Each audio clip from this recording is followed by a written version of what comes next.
Так, Айгерім ханым, міне сіздің рентгеніңізді шпора. Енді қазір сізде қандай нәтиже болып жатыр? Шпор қанша уақытта кетті?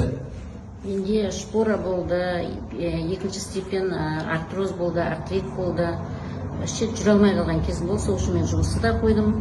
Сөйтіп, осы күндердің күнінде осы қазіргі жоғарыда лидерім, осы мені танысымыз ғой, енді танысым. Осы предлагать етті. Алдында мен тиктоктан көріп жүретінмін. Сіз ұлтарақты, да? Ұлтарақты. Ұлтарақты киіп жүрсіз ба қазір? Киіп жүрмін. Көрсетіңізші.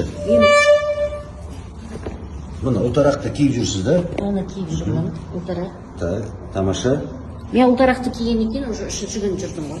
Үшінші күні. Жүрдім.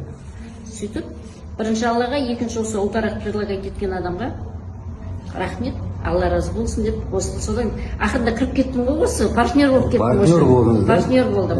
Очки алдым, очкиден давлением түстім. Очкиден давлением түсті. Давлениеңіз қанша еді? 160, түскені 130 болатын. Қазір 120-80-мен жүремін.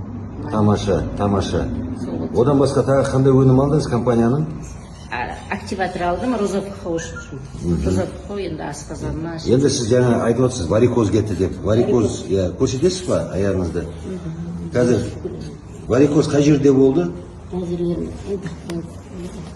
жерлерде міне варикоз болған. Варикоз, қатты варикоз болған, да? Қатты варикоз болған. Қазір уже көрінбейді, да, почти?